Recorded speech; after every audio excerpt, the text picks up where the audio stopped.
what's old is new, right? The idea of travel agents was like an old idea or traditional idea, heritage idea that we made modern again. We think we have an opportunity to build the next great travel platform by any standard.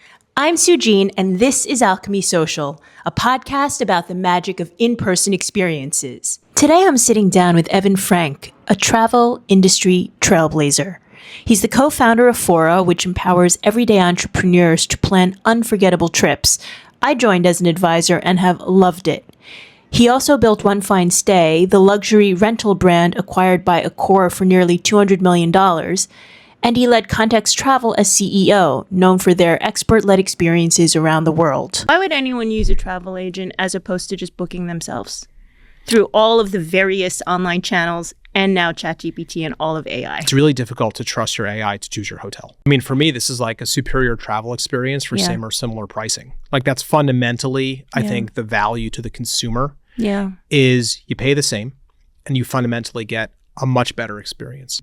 Because now instead of relying fully on bots and search engines, I now get to interact with a human in the loop firsthand. That's right. Yes. I left my corporate finance existence at 30 because I wasn't loving the work. You are the rare example of someone who has turned work into play and play into work, which feels like a brilliant life hack. This is the thing that I really love doing, building companies. I'm so glad you're here. Hit subscribe so we can stay connected, and let's dive into this conversation of Alchemy Social.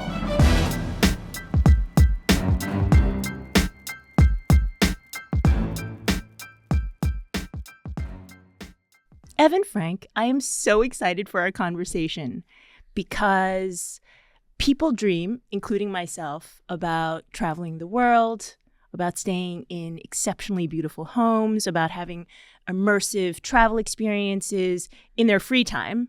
And you have managed to successfully build and lead companies that do all three. So I feel like you are the rare example of someone who has turned work into play and play into work, which feels like a brilliant life hack. Great. Oh, wow. Gosh, thanks for saying so. I am curious if you could take us back to an early moment when it dawned on you that travel could be your profession. Well, first of all, thanks for having me on. I'm excited to have this conversation. I think, it was funny. So onefinestay, when we started that company, it was really just a great idea. We didn't think of ourselves as a travel company. We didn't think of ourselves as, disrupting the hotel or anything like that. The inspiration for that company was my co-founder lived in central London, used to walk home from work from like Mayfair to Soho, London, and used to see all of these empty, beautiful homes. Famously, Mayfair is not really a residential neighborhood anymore, next to the hotel with like 90% of the rooms full. And it just was like almost like a real estate insight that like, gosh, wouldn't it be so cool to create a hospitality experience out of staying in those homes, which are probably incredibly interesting and beautiful. Yeah. So, that was the initial inspiration behind onefinestay. And it wasn't really until we sold the company to Accor and we really were thinking about and we learned the lessons of building that kind of business that we were like, gosh, we're really like a travel company. The challenges that we're facing are the same challenges that other hotels face, that other travel providers face. And so I would say it kind of dawned on me maybe later than it dawned on some other people that I was actually running a travel company. Okay. And ever since, it's just been this area that I feel like I have a lot of expertise, and not a lot of other people have a lot of depth and expertise around how to like really build travel businesses. Yeah. So it's become, I guess, a specialty. When you started your career, though, you started in a very different place. So was there a moment, you started your career in finance? Yes. Which is very different, I would say, from what you're doing now. In some ways, yes. Do you feel like there was a moment in those early days when you were in your finance chapter that either felt frustrating or where you felt like the grass was greener somewhere else and you wanted to end up on that other side of the fence? I do think, and I don't know exactly where this comes from, but I do think that it was very clear to me pretty early on in my finance career that I wasn't like the other finance people. And that, I guess, I actually think investment banking is like super interesting work, but this idea of just like, you're doing something to sort of make the product is almost making money in a way. Like it didn't feel very like meaningful to me personally. And I sort of felt like there was a meaning gap in my work. So I didn't realize that until I started working. And then it actually took me 5 or 6 years to to really like realize that, no, I actually don't want to be doing this anymore. Yeah. So in 2005, I left investment banking. The bankers classically say, gosh, the guys on the buy side seem to be having a lot more fun. Yeah. Venture capitalists seem to be having a lot more fun. I was in a tech-focused investment bank, so it was always sort of tech-driven. And so when I had the opportunity to join a growth equity fund and also move to London, that sounded like a no-brainer to me, so I did that. And then it was like another 3 or 4 years. I stayed at places for a while, and turning 30 really being a milestone in my life that I was like, seems to be going perfectly fine, but I'm probably not fulfilled or as fulfilled as I could be if I make a bet on myself and try to build a company. And so I was curious about what that would be like. And it ended up being a discovery of something that I love, which, I didn't know you don't know until you do it. Yeah. And 15 years later into an entrepreneurial journey, this is the thing that I really love doing, building companies. Yeah. Has travel independently always been or increasingly become something that you just love to do as a leisure activity? Yeah. I mean, I moved to London for adventure, so it was always, I guess, within me. I mean, Fora, the name Fora, is inspired by the Roman Forum, which when I graduated from university, grew up without a passport. You might remember, or you might have traveled this way yourself, but when the only international trips that I took were to places like the Bahamas when I was in high school. And I used to travel with my original birth certificate. I didn't even have a passport. You could get it. I mean, I'm not sure you can get into the Bahamas like that anymore, but I didn't have a passport. And so I was 22, I guess, or 21, turning 22, backpacking through Europe with a friend. And we stumbled upon the Roman Forum. And, back then, I think it was ticketed, like you had to pay to get in, but it wasn't this thing that you had to book, weeks in advance or something like that. And there was this recent college grad from California that was giving a tour, had learned Italian in like 3 weeks, like just amazing, like smart guy that was talking about the history of the Forum and of the Caesars and not the Congress, but like, the Senate or whatever, the Roman Senate. The Senate sounds right. Sure, the Senate. I'm not up to speed on that. So I'm clearly not up to speed on it either. But I was it ended up being this tour experience led by this young guy from California. Yeah. That was just like completely mind-blowing to me. And I guess I never really thought about the fact, and maybe you were a deeper thinker than I was growing up, I don't know, but I never really thought about the fact that like there's like an arc of history here. And that was a really transformative experience for me that probably in many ways can be traced into my travel career, if you really want to psychoanalyze me. So, This so I think predated One Fine Stay? Predated everything. I was 21. Okay. Graduated from university, had already accepted a job in investment banking. Yeah. But again, even with One Fine Stay, it wasn't like, great, I finally get to join a travel company or start a travel company. But if you think about moving to London and relocating, it's not an easy thing to do, actually. If you join like a smaller company, you have to figure out visas and things like that. It was always seeking sort of adventure, but I would say more specifically than travel, I love cities, I love history, and the opportunity to live in a place as historically interesting as London and have the ability to hop all over Europe certainly drove me to do something that was kind of career-wise inconvenient, slightly annoying, which is relocate abroad without a plan to come back. Speaking of experiences, I just want to go a little bit deeper into this because you led a company that is in the business of putting together the most enriching immersive, authentic travel experiences, context travel, Yeah, of which sure. you're CEO. Yeah. And it's so interesting that specific, Roman Forum experience sticks in your head. When you were on the other end of it, when you were in the business of pulling these events together, I feel like there are 20 different key ingredients that go into a memorable experience. It's the guide, Yes. it's the group dynamic, Yes. it's like the logistics, the timeline, the communications to the guests, all of that. Can you walk us through how those rank? Because it feels like the person who's showing up to the experience it's just one seamless experience. Yes. But there are so many moving pieces, and there are probably parts of that people don't even realize is so important. That yes, like actually end up being, the scheduling and the assignment is like Tell where me a lot how of that. you think yeah. about like the components of an experience and which you think are like underrated. Sure. So I think if I think about experiences or day tours, as they would be called in the industry, which is what Context does, I think that there was probably even more attention that could be paid to the selection of the guides. When I joined Context, it was a family-owned business that had just recapped itself and sold to a fund. Okay. And the original founder wanted to sail around the world with his 3 daughters before they went off to university. So that was Sounds like fabulous. why he did that. Yeah. He really Great is a plan. role model for all of us, Yeah. truthfully, Paul.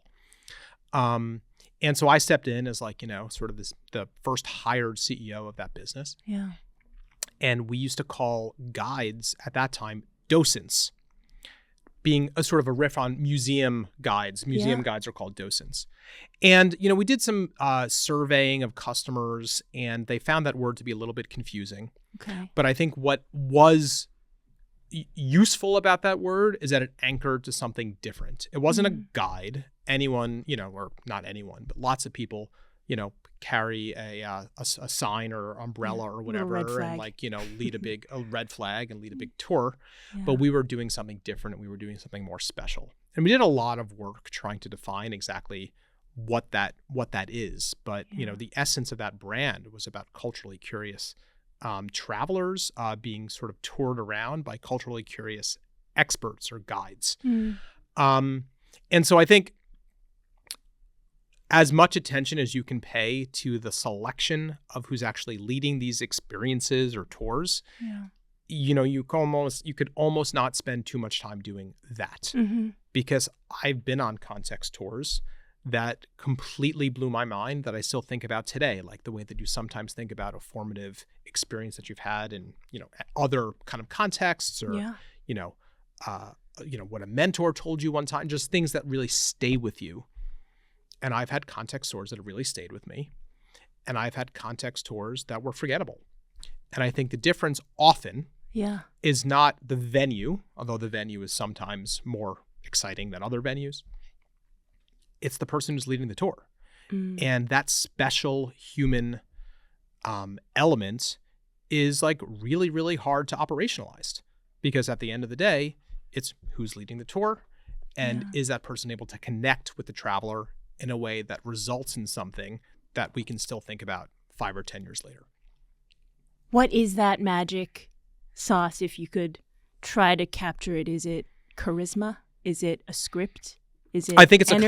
a common, certainly energy, charisma, but a combination of that plus knowledge. I think, there's a lot of really smart people in the world. There's actually not that many smart people that can take that really, really interesting topic and distill it and translate it for a general purpose audience. Somebody who's not also an academic. I'm not an academic. I don't have an advanced degree. I don't read like, PhD written books about history. Being able to translate that into a real and meaningful experience for a generally curious, but not like sort of like academically high level traveler, I think is really special. It's hard to do.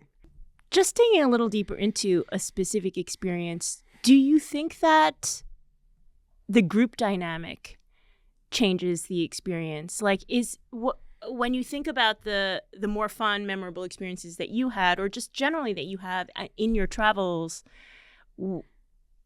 did you connect with your fellow travelers in an experience, or do you feel like it was enough if the guide themselves Yeah, were... I mean, I think context is different because at the time, I'm going to get the math slightly wrong, but at the time, about half of the tours were private tours to like the family or to like a single group. And then the other half of the tours were so-called small group tours, but they were still pretty small. Right. So the group dynamics is something that definitely comes up.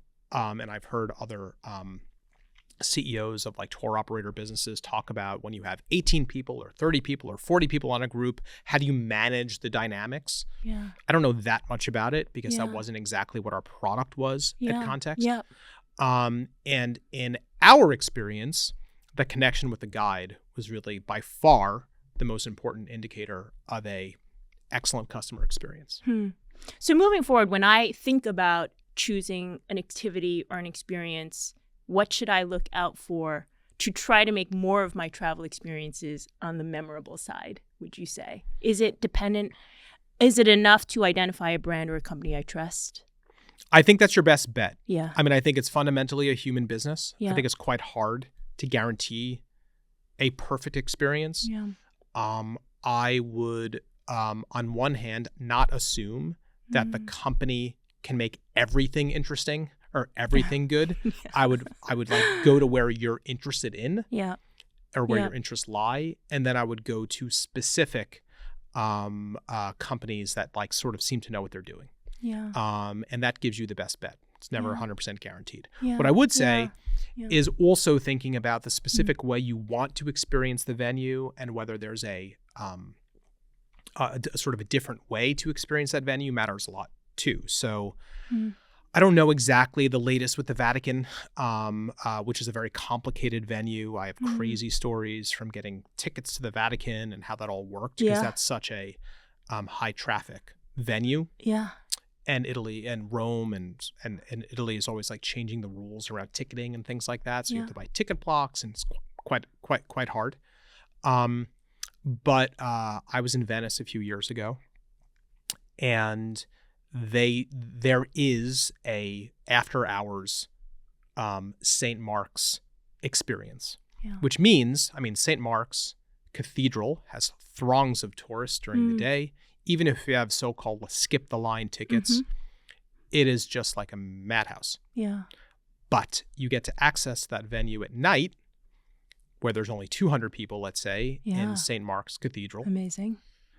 And it was completely insane. It was unbelievable. Yeah. And so you could have given me, I don't remember one word the tour guy said. Yeah. That was really about the venue. And it's about selecting the venue because you could have given me, I mean, maybe the best guide in the world, but you could have given me a 9 out of 10 guide, but being shoulder to shoulder and trying to navigate that venue during the day probably would not have resulted in an experience that I would still be thinking about today, besides how it was kind of unpleasant to, to muscle my way through St. Mark's Cathedral. Yeah. Okay, so that feels like, I mean, on one hand, it is an obvious thing that it is better to avoid crazy tourist rushes. Yes. But on the other hand, that feels also like a bit of an insider tip. And insider tips feels like one of the things that, switching gears to Fora, that working potentially with a Fora advisor could deliver. Yes, they should be able to mention that to you if you were planning a trip to Venice. Yeah, and recommend that to you. Yep. Tell me what drove the Fora vision. What was it along those lines of like bits and pieces of personal travel frustrations or insights that kind of coalesced into this company? Was there a pain point as a traveler that you were trying to address? Tell me about the vision. Where did it come from? So what's interesting is that I can totally imagine it being either of those things, but it was actually neither of those things that drove the initial vision behind Fora. So if I think about some of the things that I've mentioned previously, some of the challenges with scaling onefinestay and Context, I can distill a lot of those challenges to something that I call, and maybe quite a specific way, multi-channel distribution at scale. So you could have an incredibly special boutique hotel. Unbelievable. beautiful, beautiful hotel, like beautiful structure, incredible hospitality, the best food. And that'll get you kind of off the ground. That'll get you from 0 to 1. But to get from 1 to whatever, you actually need to have a marketing and sales and distribution strategy to keep your rooms full. Yeah. And that's why I think a lot of people bemoan how for example, hotel CEOs or the former hotel CFOs or revenue management has too much power versus, guest experience. Yeah. But I think a lot of this comes down to making these businesses work. And this was a real challenge for us at both One Fine Stay and Context. And I think the thing that we saw as we got to a greater scale at One Fine Stay was, gosh, we are just competing against the OTAs and we're losing like Booking.com and Expedia, and we're losing every single time because they just have a greater sophistication and a greater affordability around customer acquisition than we ever could as like a sort of not quite single location operator, but as like a, kind of a 3 or 4 location operator. And travel agents started calling us in 2014 and 2015. We had no idea that travel agents still existed. And we thought it was incredibly kind of interesting that this industry still existed. Yeah. And then when we asked, and they had heard about us from their clients, and their clients saying, I had a really good experience with One Fine Stay. Like, you should think about working with them. And so we got a lot of inbound from advisors, agents. And when we asked them how much they charged for their services, 10%, 12% of the booking fee paid for by us after the stay, not borne by the consumer, but borne by us. Right. When you compared that to a cost of distribution with direct acquisition, Google at the time, but Facebook, it was like 3 times cheaper too. Yeah. And then it turns out, actually, and we learned this over the next few years, that they deliver higher quality clients when they deliver clients as well. So it's a lower overall cost, higher quality clients. But the challenge with agencies was the scale piece. Is that, okay, great, but like we actually needed to figure out B2B sales and how to activate this kind of network of global travel advisors. So this was a problem that I was having running these companies. And then 8 years ago, my daughter was in first grade at PS 234 in Tribeca. Cool. The daughter that's now a freshman in high school. My alma mater. At your alma mater. And I met Henley. And Henley's son was in that same first grade class. Yeah. And Henley was a travel agent. Right when we were sort of figuring out, gosh, travel agents are pretty interesting at One Fine Stay, and we should maybe pay more attention, I was getting to know Henley. And, you haven't met Henley, I think, but she is a really cool travel agent and super smart and super knowledgeable. Yeah. Knows lots of things about lots of the world and hotels and different providers of travel, and seemed to love her job and really wake up every morning with so much energy for her work. Yeah. So also an example of the work play melding in her life. She's almost a better example of that than anyone, and certainly probably than me too. And right when we were figuring out this channel at One Fine Stay, I was getting to know her. And a lot of the industry doesn't move as quickly as Henley moves. Yeah. And I just couldn't figure out, gosh, why don't way more people pursue this line of work? She seems to love her job. And vocational fulfillment, if we think back to how the interview began, has always been something that I think about. I left my corporate finance existence at 30 because I wasn't loving the work. Yeah. So I think about I always think about vocational fulfillment. And here's somebody who loves her job. How do we offer this opportunity to far more people? Because it didn't seem like a widespread phenomenon. And it wasn't a widespread phenomenon. It was a cottage industry. Very special agency owners that have been in the industry for a long time, lots of mom and pop type operations, and very special people. And I got to know a lot of these advisors because we were selling to these advisors as part of our activities at both One Fine Stay and Context. So I knew this world. What was the main reason why do you think it wasn't a more common profession? I think there's a variety of reasons, and this is really the thesis behind Fora. I think the first is that training people not one-to-one requires technology and requires modern ways of training. So if you think about cohort models, which really emerged in a bona fide way during the pandemic, right? Like cohort learning, Zoom learning, we all learned Zoom. So one-to-many training and how to facilitate that is one reason. And so the result of that is a very exclusive picking process to become an agent at a traditional agency. You are one of a few people because the owner of the agency only has time to train a few people every year. That then leads to I don't want to say selection bias, but the desire to only work with travel agents that are going to take it incredibly seriously, which usually means they're willing to quit their job. And they're willing to throw their full lot in and earn pretty meager salary, or not salary, but pretty meager commissions for a few years while they get their business off the ground. So who does that attract? Well, people that can afford to do that, by and large, which does actually self-select into a certain type of demographic, which is not exactly democratized. Where income is not that important. Income for a few years is not that important. Well, income for most people I know is pretty important. And so we really thought the environment that we could create is an environment that met people where they were at. They were able to start, if they wanted to, on a part-time basis.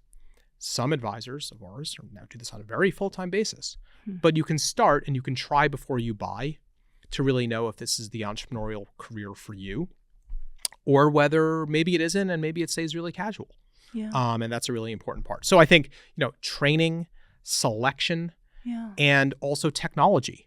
So I think you can be very good. You can be a very good sales and marketing organization, and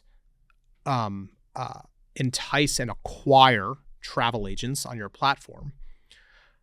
But if the technology experience is super inefficient, and the systems that existing advisors prior to Fora have to work in are incredibly antiquated by modern sort of technology standards, it's really hard to get going, and it's really hard to scale, and it's quite frustrating. Like a minor thing. The technology, but it's also finance. Collecting commissions is a pain. You have to collect your own commissions. It takes a really long time to collect those commissions.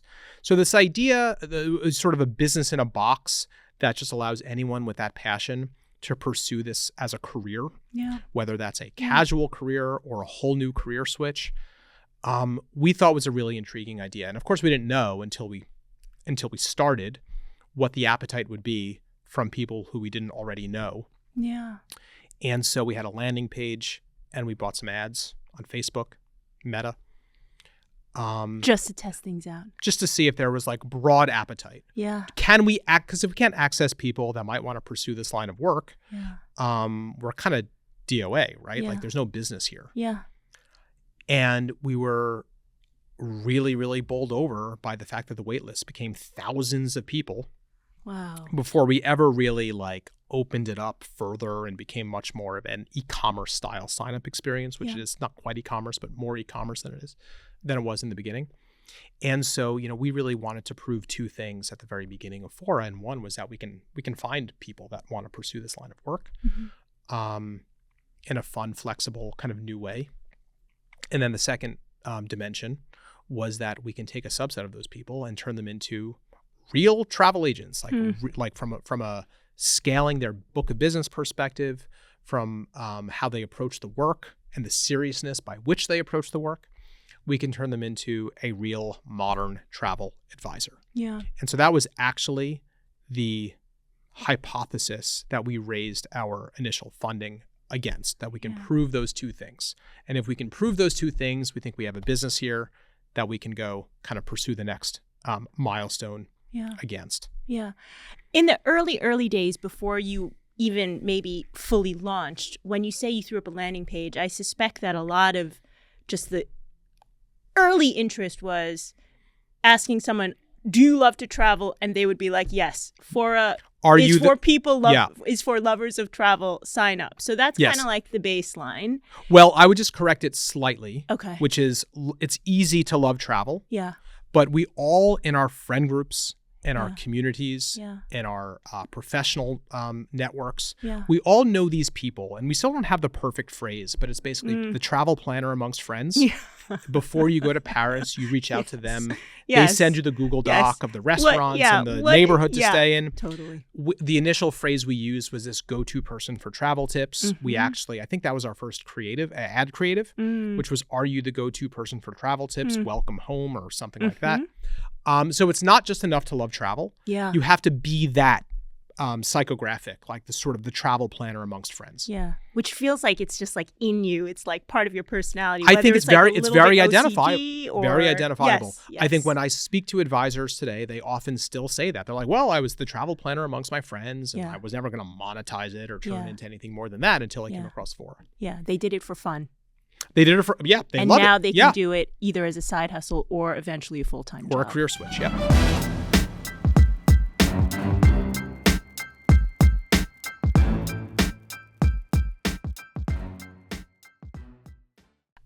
When from your vantage point amongst all of those people then, so you have people who generally love travel, then you step it up and you have people who love to plan travel. What makes for an outstanding travel advisor? Well, I think it's a combination of, and it's like actually somewhat analogous actually to running like a tour operator business, like Context. Yeah. I think you need to be good at the ops and good at the product.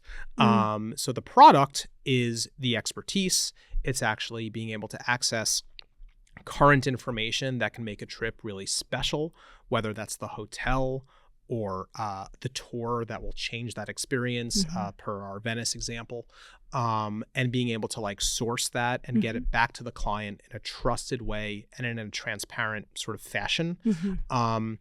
But really having the knowledge or being able to access the knowledge that allows you to plan a great trip. That's a key component of it. But then another key component of it is actually the interaction experience. So there might be, I would say even more than charisma, I would say professionalism of interaction. Okay. By that, I mean not, is the person professional when you speak to them, Yeah. but do they respond quickly? Yeah. I mean, this is actually like a really key reason why the travel agent channel, in my opinion, is not scaled. It's because, sure, like I will go through lots of hassle to book a honeymoon safari for myself. When I got married, I went on a honeymoon and I worked with a travel agent. And it was, slow and offline in a way, but like I'm spending a lot of money. It's a honeymoon. I want it to be perfect. Yeah. But the issue is that doesn't translate to my other travel behaviors and my other travel purchases if it's that slow and that offline and that sort of manual feeling. So I do think the second part of it, which matters hugely, is the speed of the interaction, the professionalism of the interaction, and actually being a sort of almost like buy-side advisor, the way that we have wealth advisors or, real estate agents and things like this. You want to be really there whenever your client is thinking about travel. And in order for that to be the case, you need to be in the flow with your clients. And when your client needs something, it is fundamentally a sales and client service job. You need to be responsive, and you need to also have the latest information at your fingertips. So I think it's really a combination of those two things. Yeah. And for people who are starting out on considering using a travel agent, which to your earlier point, at some point until you started Fora, felt like a path that was becoming obsolete because people more and more were just planning their own travel. It was surprisingly resilient, but Yeah. I would say it was relegated to the special high value stuff. Yeah. It didn't cross into the mainstream of travel purchase behavior. Yeah. So today, if someone has no idea that Fora exists, why would anyone use a travel agent as opposed to just booking themselves through all of the various online channels and now ChatGPT and all of AI? I mean, for me, this is like a superior travel experience for same or similar pricing. Like that's fundamentally, I think, the value to the consumer is you pay the same and you fundamentally get a much better experience. Yeah. Now, the interaction back to what makes a good modern travel advisor. If the interaction isn't fast, well, gosh, I could have just booked this myself. Like, this is taking too long. Yeah.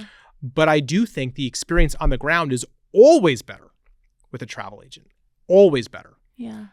The challenge has been it's so full of friction to book with an advisor. It has been relegated to honeymoons and high-value trips and things like that. Yeah. Or to a particularly offline consumer, which is probably not compatible with, where obviously travel purchase behavior is going. Of course, there's a lot of 20, 30, 40, 50-year-olds that travel with pretty big budgets these days. Yeah. And they need the same level of support, but they expect modern interaction. Yeah. You already know this, but I am a travel Fora advisor. Yes. And I have loved it. I will say, just on an aside, the thing that was most surprising to me, because I just did it more almost as research in this field, and then just out of curiosity, the single thing that has been most interesting to me is that the actual rates are competitive, if not better. Well, this goes back to what I was saying before. That's why you use an advisor. Which is highly counterintuitive. Yeah. Because you think that surely someone has to pay a premium in order to use a human to help them plan their travel compared to using the internet. Yes. But actually the rates that I'm finding for hotels are better because they not only are they cheaper, but then they also come with the perks. They also come with stuff. So interesting. Yes. And very counterintuitive. It's very, very counterintuitive. Yeah. I think the OTAs have done a really good job brainwashing the consumer and making them feel like the right way to book is via one of these platforms. Yeah. When the reality is it's not true. And it's actually worse for the venue as well. Yeah. It's worse for the supplier. Yeah. Well, it all seems to be going very well. You and your team at Fora recently raised $40 million in additional financing from very reputable investors. So huge congratulations. Thank you. What are you excited about the most with this new financing? I think what this financing allows us to do is just have a higher probability of achieving what we think is the big vision. I wrote this article empowering entrepreneurs to build the next great travel platform. We think we have an opportunity to build the next great travel platform by any standard, not the best agency, not the best OTA meets agency, but like the best travel platform. And really the goal for us is to capture all of the client interest and all of those experiences in a single place. I think the challenge you have today as a traveler, as a client or customer, is you go to different sources for almost every different trip. Sometimes you book the hotel direct because it's like, well, I'm a Bonvoy member. I'll just book this direct on Marriott. Sometimes if it's a special occasion or, mom's 70th or whatever, you'll use an agent and you don't mind the fact that it's slower because you want it to be planned and planned correctly. And then sometimes you're just on the go and you're on your phone and you're just, book an OTA rate at a hotel. Yeah. Because you don't really have time to think about it. Yeah. We think those worlds can really be merged into a single world where we're able to offer parity speed with the booking platforms and parity quality, parity taste and curation that you would typically associate with an advisor. Yeah. And really be the single channel that you use for travel, to book travel. Yeah. And so that is the vision. I think we have a lot of infrastructure to build in order to actualize that vision. Yeah. But I think we have pretty clear ideas about what we want to do and how I think the future of Fora is going to be much more consumer and traveler facing than the current version of Fora, which truthfully, there's a nice website, it's pretty and things. But the business today is more of almost like a tools business for travel advisors. Yeah. We've built a lot of infrastructure, as you know, as an advisor below the waterline that the consumer never sees. That leads to a level of polish and professionalism that ideally your clients or the consumers would see, so they would have more trust in the transaction to transact with you. Yeah. And I think that's where we're going. Yeah. It's interesting because I feel like you have built a technology platform, but ultimately the point of the technology platform is to actually make more human connection. Because now instead of relying fully on bots and search engines, I now get to interact with hopefully a person a human who in the knows loop. firsthand. That's right. Yes. And so on that topic of just connection and human experience.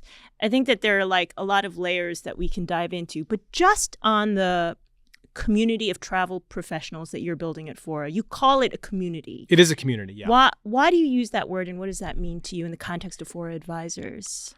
So I think this was a very, very early insight by my co-founder, Henley, which is travel advising is a lot more fun when you don't feel very alone doing it. And I think if you think about the network that we're building, it is impossible for you to know everything about everywhere in the world. Yeah. It's just not possible. You could literally travel 365 days a year and not be current on 90% of the places where your clients may want to go. Yeah. So I think, first of all, there's a very practical consideration, which is we can't provide you that support either. You can ask me, what should I do in Rio? I mean, I don't know the answer. It would be very hard for me to staff an organization that would allow you to have a modern, sort of a current answer to that question. And that's the power of a community, which is you can actually ask another advisor in the community. And I think if you add all of this together, you sort of do have this network effect where there are experts on every possible thing that your client may want within the community. Now, it's incumbent upon us to figure out the right way to make those connections and make that easy. And I think AI has a real role to play here and everything else. Yeah. But I think that's probably the first reason. There's like a business case for it. Yeah. And I think it's basically helping to make your employees or your users happier. I think it makes when our advisors make more money, we make more money. Right. So it allows our advisors to build more successful companies. Yes. Yes. And then the second reason is it is more fun when you're not alone. Yeah. So one of the things that surprised us really early on, so we do this big live event every year. It's called Live Forum. And the first one of these live forums was in 2022. And we organized it at the Hoxton in Williamsburg. And we had like about 40 seats available. And we had expected this to be a very local event. You know, like people would drive in from New Jersey or they would take the subway from Manhattan or whatever and come. And we were really, really shocked by the fact that people flew in from all over the world just to be together. Yeah. And this was a very, very eye-opening experience for us. It also crystallizes what it means to be an advisor when there's so many other people around you that are doing similar work. Yeah. You're like, oh, this is the job. I get it now. Like this is what it means to be a travel advisor. Because you don't really know until you get on the inside what it's like to be a travel advisor. Yeah. So I do think that if you think about vocational fulfillment, which is what I was talking about before, loving your job. Yeah. I think a really big part of loving your job is having people that you work with that you really enjoy spending time with. Yeah. And we wanted to create that environment from the very early days. Yeah, because it's this environment of freelancers that you are now infusing with an actual kind of umbrella corporate culture. Yes. So you can have all of the flexibility of being a freelancer while also feeling like you're actually part of a company and team. Which at a human level feels that's exactly right. Really lovely. Yeah, you could be as flexible as you want to be, but the community is there whenever you need it. If you are lucky enough to live in one of our, for example, chapter locations, we have 11 or 12 chapter locations now live. There's events going on every week that are being organized by an advisor from the community who's been appointed to lead that chapter. So it's like quite like IRL actually. Yeah, so interesting. Are you tracking any kind of data that shows that is driving engagement on the part of the advisors? Yes. Or improving their performance or their book of business or? Yes. Certainly advisors that are in chapters have a higher success rate than those that are not in a chapter location. Now, a little bit of that is maybe self-selection because like we're in cities where there's like a concentration of people, which often parallels, like people's networks and, kind of socioeconomics and things like that. Yeah. But I think we do see a real trend here. But I think it also, and maybe even more importantly, leads to a very retentive experience. It's very, very hard to replace your local community within Fora. Like we've invested a lot in the community feel, in the supplier, like hotel and other supplier relationships to like connect those dots and make it feel like a very kind of social and professional and kind of always there experience. And so we think this is a really key component to long-term advisor engagement and advisor experience. Yeah. The only other thing that I wanted that came to mind, just in terms of the value of the community, is that to use a human agent to help you book travel, I think one of the advantages is that you can suss out at a taste level who amongst like your potential choices of travel agents aligns with your taste, because in travel planning is a lot about taste. It is a lot about taste. You can have someone who's incredibly well traveled, but they just might not like the style of hotel that you like. And so when you're able to choose either someone you know or someone you've heard of whose taste you trust, that's a leg up than using the internet. Yes. Well, I do think it's a trust layer for your travel choice. Yeah. Which I think is really, really important. Yeah. And I do think it's AI is already incredibly good. All of our advisors use it. We're using it to make the experience of being an advisor more efficient. Yeah. However, it's really difficult to trust your AI to choose your hotel.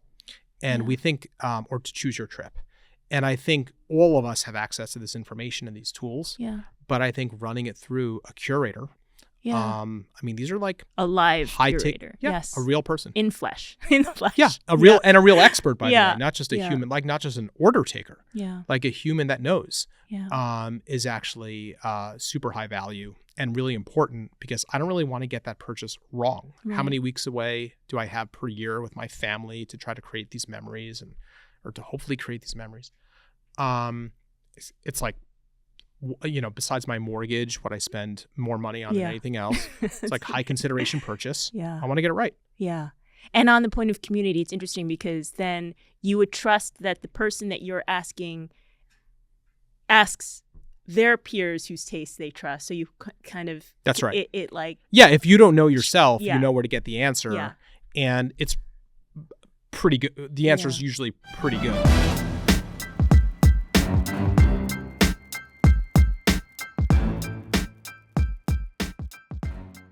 So that's talking about kind of the experience of being an advisor. On the flip side, I just stopped by your Soho pop-up. Oh, yeah. Yeah, we're very excited about that. Beautiful. Thank you. Yeah. I was blown away. Yeah. I had a coffee. I soaked in all the beautiful travel books. Yes. I took some photos. It was really fun. Thank you. In the heart of Soho. So you clearly think that in-person experiences is even important in the context of the consumer and the people who are signing up to use Fora. Walk me through how that came about. My co-founder, the night that we opened the pop-up, gave a speech, and the gist of the speech was, what's old is new, right? The idea of travel agents was like an old idea or traditional idea, heritage idea that we made modern again, and the idea of a retail spot. Yeah. We all remember growing up, if you're old enough, that there were retail travel agencies. There still are abroad and in the South and things, but not really up north anymore. And so that was, I think, always kind of with us. And then a few years ago, we really started thinking about how experiential can be taken much further than how we were currently doing these like days of learning and more advisor-facing experiences. And many, many years ago, when I was at onefinestay, I got to meet one of the partners of Partners in Spade, which is sort of a creative agency that had conceived the idea of Warby's sort of retail strategy. I don't know if they came up with it themselves or if it was a shared, but essentially they worked with Warby on that first shop that I think was in Soho on Green Street or something. Yeah. Which, of course, we now think about Warby, we don't remember the fact that like it was just an e-commerce business for a couple of years, but it was just an e-commerce business for a couple of years. And the thing that he said to me that was really clearly memorable was, you'd think it was about the sales, but for us in the early days, it was about PR and awareness and really making people encounter this brand in a different way than you could possibly imagine just through an e-commerce kind of transaction or website. And I do think we have this challenge, and you've mentioned this, of bringing the experience of working with an advisor to life, making it make sense to the consumer, having them overcome sort of counterintuitive thinking, like it actually doesn't cost more money. It costs maybe less money, but certainly same or similar amounts of money for a better experience. and how the whole OTA and supplier sort of distribution value chain works. And so, we can have the best copy in the world on our website, and we should have the best copy in the world on our website, but it's really, really hard to bring it to life without experiencing it sometimes yourself and in person. Yeah. So that was the inspiration, which was, we do think there's a business case for it. We do think that there is also a brand opportunity with it. And I think the way that these modern brands like Fora is being built, part of it's about the venue, but then part of it's about the content that you can create from having the venue and, the wild pastings that are up in Soho now and, all of the activation things with partners that we're doing. And we have a very full events calendar. I saw. Very exciting. So for us, that's what it's about. Yeah.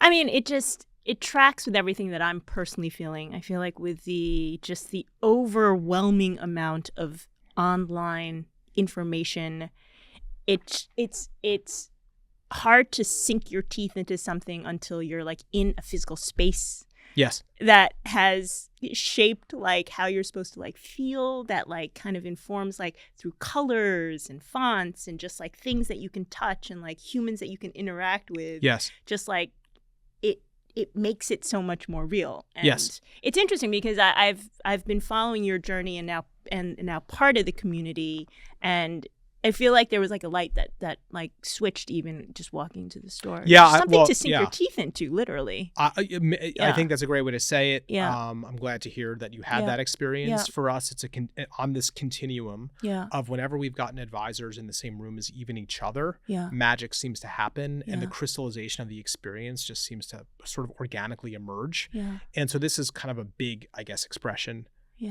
of that. Yeah. Also, sorry, I want to mention one other thing about the pop-up. Yeah. Because, I didn't know how I was going to feel until the pop-up was created and popped up.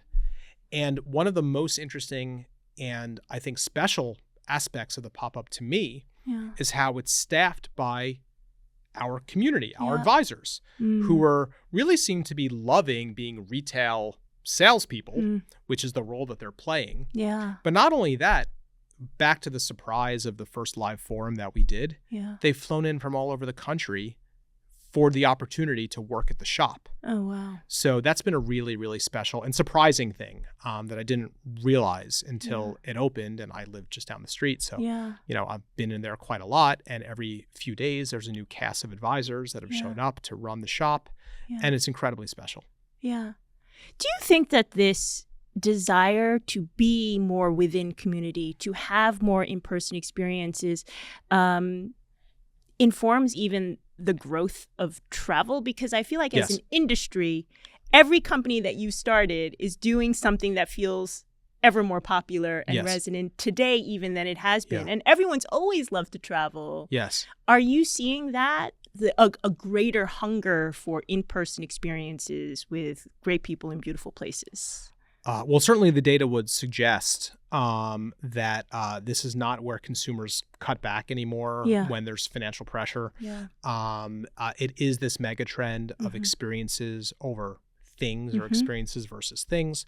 But then I think the sort of the cut of it that you just gave, I think, is also important, which is you have all of the decline of all of these institutions that we grew up with, lifelong employers and employment, religion. And, I think people, of course, are seeking real community and seeking real IRL experiences, but not only by themselves, with others. So I think this has been a really interesting trend with group travel, for example, which has supported this, and multi-gen travel. So rather than just like have a party at the local restaurant, why don't we go on a trip together and create some memories together? So this is certainly something that we're observing in the company, and I think is in support of, or sort of an expression of, this desire to shift how you spend your time and money on experiences versus, kind of consumptive things. Yeah. Okay, so you said that it may not have been like a very conscious decision from the very beginning to become the travel expert. Like a travel expert, yeah. But you are one now, for sure. I think you have been one for a while I do now. think I am, yeah. Yeah. So I'm curious, how has working in the industry, starting companies in the industry, leading companies in travel, changed the way that you travel in your leisure time? Well, it certainly made my children more fancy. Yeah. That's definitely Yeah. a symptom of having a career in travel. Yeah. So I think that it's interesting. I mean, I think certainly with context, Yeah. I did so many tours in places that I loved, like Rome. I mean, we talked about the Roman Forum, like in Rome, and got to know the community there. And certainly it made me much more aware of what we discussed earlier, venue, but also time of venue, and also selection of your experience, and ideally selection of the guide of that experience, in a way that, I would just walk around the neighborhood, in absence of that. And so it really brought that lesson home. I think the thing that Fora has really brought home to me, and if we think about the merging of the challenges I was having as a travel entrepreneur, multi-channel distribution at scale, and observing how much fun Henley seemed to be having. By the way, we also have a third co-founder, Jake, who has built the entire technology platform and roadmap, which is like an incredible sort of very multi-surface feat that is continuing to evolve very rapidly. We have some really exciting launches coming up, actually, so really cool. But I think the insight for me has been it's really allowed hospitality businesses to do what they do best, which is we are a partner of theirs. We help show up with high quality customers at a lower overall cost. These customers are more loyal to the brands that they stay in if they book through Fora. They tend to also just like engage more with the hotel itself. That sometimes shows up in booking higher room categories, not always. However, the thing it's really made me realize is that these are also human businesses. Maybe one day we'll have a robo hotel and it makes you kind of feel special because, I don't know, it's really good at housekeeping or something. But, I think we're a long way from that.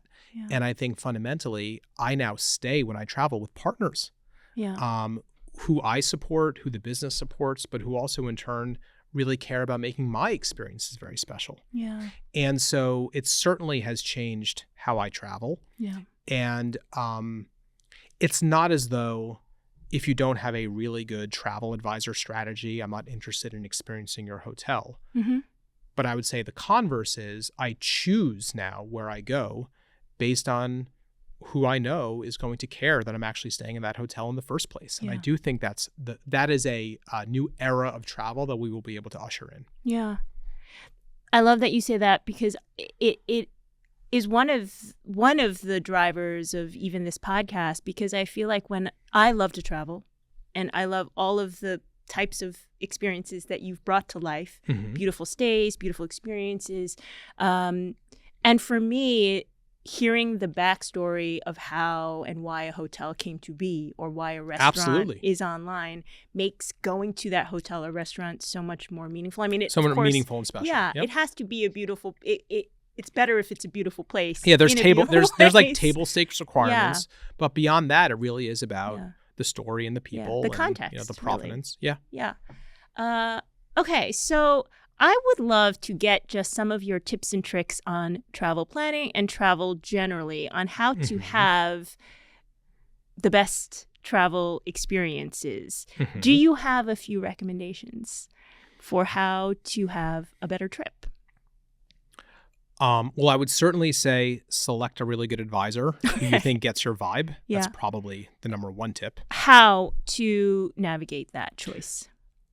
I think as much as you can share about your own, where you want to go and how you like to travel and some of your favorite travel experiences or hotels, we can then match that up with the community in a pretty nice way. Okay. So that would be one way to do it. I think in terms of, the travel experiences or the travel experience itself, I would say like really great hotels make a huge difference in how you remember the trip. And a really great guide, and it doesn't have to be every day you're out there touring, but a really, really great 1 or 2 experiences in a cultural capital or a cultural destination really do change the memorability and change the shape of a trip. So, Yeah. I mean, some of this is like talking my own book in a way, Yeah. but I think I've come to the conclusions about these, I guess, market opportunities Yeah. based on my own lived experience, Yeah. which is I can tell you that touring the Forum Mm-hmm. with an archaeologist who has the right energy and the right knowledge is very, very different than going to the Forum with, you know, the red flagged 40-person group. Yeah. And, you know, you're Yeah. spending so much money to get on the plane to go to Italy in the first place. Yeah. You know, the extra investment in something that is going to make the trip twice as good or twice as memorable is kind of a no-brainer. Yeah. So I maybe in beyond that, I would just say, you know, I generally advocate for traveling like you can like literally go crazy in an airport. Mm-hmm. So maybe you don't need as many trips a year, Mm. but really invest in the ones that you do take. Yeah. And they don't have to be Yeah. at a super exotic location. We don't all need to go to Vietnam or Thailand or something like that. Yeah. There are extremely memorable, super interesting things to do everywhere in the world. Yeah. Do you have a more daily ritual or weekly, other than going on vacation, to just indulge a little bit, treat yourself, pamper? I could probably use one. I would say I don't really have one. I don't have many vices besides coffee. That's like the biggest vice.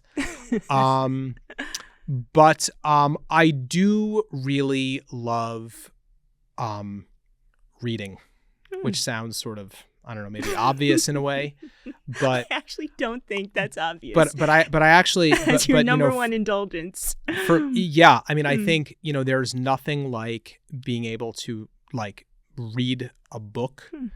In particular, I like reading kind of the business biographies because it just makes me think about, I mean, we have a mission. We're a missional business at Fora, and we want to deliver this mission to the world. And so if I think about beyond, you know, travel experiences and, you know, what I've really enjoyed, and like what feels like travel without leaving home, it's like, man, like on a weekend where we don't have a very busy day with the kids, just being able to read for a few hours on the couch. That's luxury. Pretty luxury. Yeah. Rapid fire questions. What is a life-changing trip you've taken? Driving around the Peloponnese in Greece. I was going to say, I don't even know where that is. Yeah, driving around so renting a car and driving around the Wow. Peloponnese in Greece. I think about that trip all the time. Why? I think Greece is not like I think everyone thinks about the islands. Yeah. But there's, of course, an incredible cultural heritage of Greece. Yeah. And, you know, I think Italy is just like, you know, cemented in people's minds. But I think Greece has like some really incredible history, incredible food, warm people. And the Peloponnese, even today, is pretty off the beaten path. You know, you're not like overrun like at a day party in Mykonos or something like that. It's a very, very different way to experience Greece. Amazing. What is a travel hack? I would say a travel hack, not to talk about something that I know before, but I think I would look for how do you experience popular places and popular venues, but in a slightly off prime way. So staying in Venice, I personally I love that. Venice is an incredible place. I really don't want to stay in St. Mark's in Venice, though. I think everyone should go to Venice. It's not like over tourism in Venice, don't go to Venice.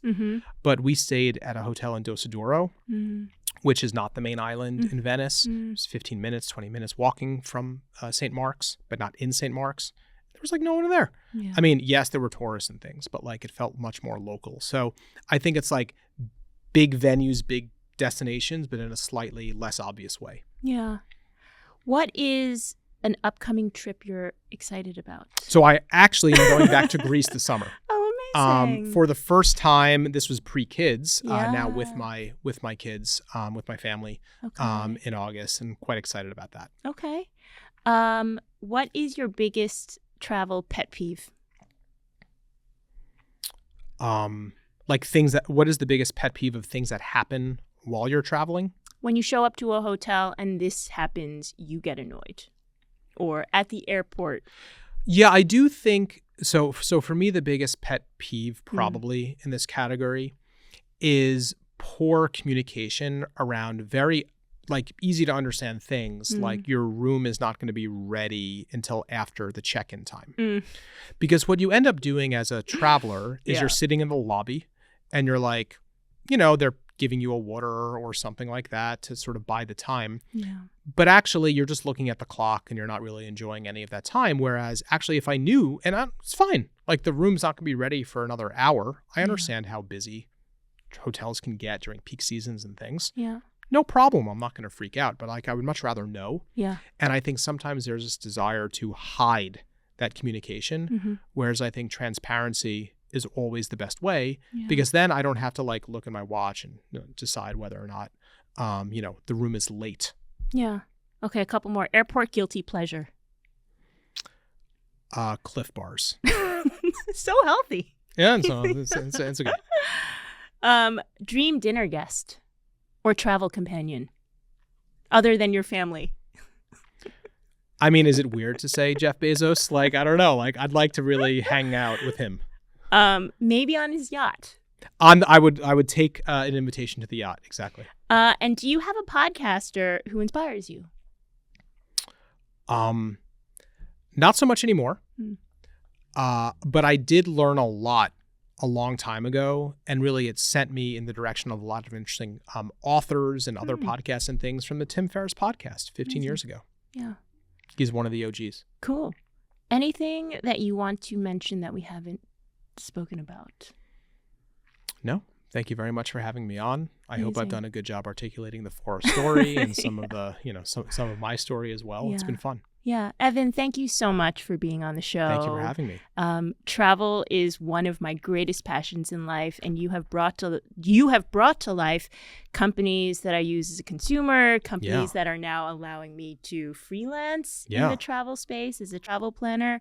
And it's amazing to hear you speak about the way that what you're doing now is actually allowing people to live their dream in big ways or small. And I think that is that's a gift. So thank you, and congratulations to all of your successes. Thank you very much. Thank you for having me. Yeah. I hope you enjoy this conversation, and let's stay connected, so subscribe for updates.